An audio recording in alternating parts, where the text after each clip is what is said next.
నమస్కారం అండి. నా పేరు కలాన్ సంజయ్ కుమార్, రాయకోట, తెలంగాణ అండ్ ఆంధ్రప్రదేశ్.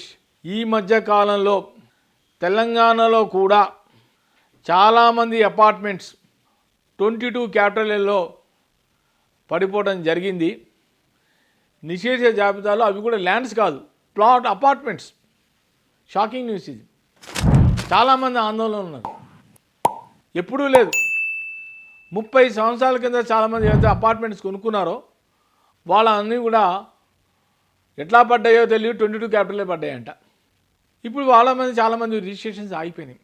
కుక్కడపల్లి ప్రాంతాల్లో సుమారుగా క్రింద 600 ఎకరాల భూముల్లో ఇవన్నీ కూడా నిషేధ జాబితాలో పడిపోవడం జరిగింది. చాలామంది రిజిస్ట్రేషన్ కోసం సబ్ రిజిస్ట్రార్ ఆఫీస్కి వెళ్తే ఆయన అంటున్న మాట ఒకటే అంటున్నాడు, నాకు ఎటువంటి ఆర్డర్స్ పై అధికారుల నుంచి రాలేదు.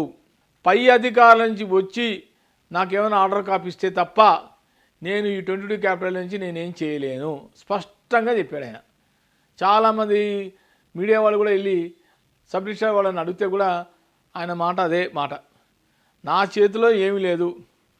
అధికారులు గవర్నమెంట్ నుంచి ఏమైనా పై అధికారుల నుంచి ఏమైనా ఆర్డర్ వస్తే తప్ప నేనేం చేయలేనని చెప్పి సబ్ రిజిస్ట్రార్ కుండభద్ర కూడా చెప్పాడు.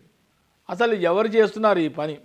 30 సంవత్సరాల నుంచి ప్రశాంతంగా ఉంటున్న ఈ వాతావరణంలో ఆ మెయిన్గా JNT colony, Vasavi Nagar colony అంటే ఎక్కడ కుక్కడపల్లి దగ్గర ఆ ప్రాంతాల్లో చాలామంది అపార్ట్మెంట్స్లో 22 క్యాపిటల్లో పడ్డాయంట.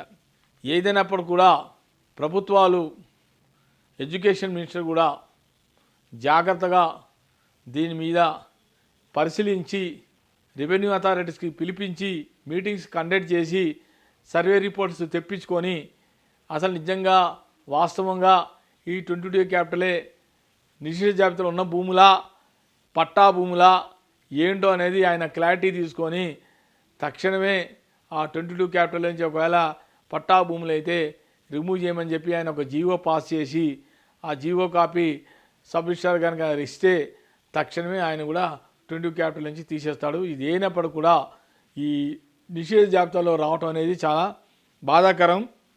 తెలంగాణలో కూడా అపార్ట్మెంట్ మీద పడ్డారు. మొన్నటిదాకా ల్యాండ్స్, ఇప్పుడు ల్యాండ్స్ పోయి డైరెక్ట్గా అపార్ట్మెంట్స్ మీద కూడా జేఎన్టీ కాలనీ అంటే ఎక్కడో వాసవి నగర్ కాలనీ కొన్ని చోట్ల ప్రాంతాల్లో ఈ నిషేధ జాబితాలో అపార్ట్మెంట్స్లో కూడా 22 క్యాపిటల్ వేయటం వల్ల చాలామంది ఆందోళన చెందుతున్నారు. చాలామంది వెళ్ళి అధికారులను అడిగి సబ్ రిజిస్ట్రార్లు అడిగితే ఆయన అంటున్న మాట ఏంటంటే నాకేమీ తెలియదు, నాకు ఎటువంటి డైరెక్షన్స్ పైనుంచి రాలేదు, అధికారుల నుంచి డైరెక్షన్ వస్తే కానీ నేనేం చేయలేను అంటున్నాడు. ఆయన మాట కూడా వాస్తవమే. అది మరి అధికారులు చూసుకోవాలి దీని మీద.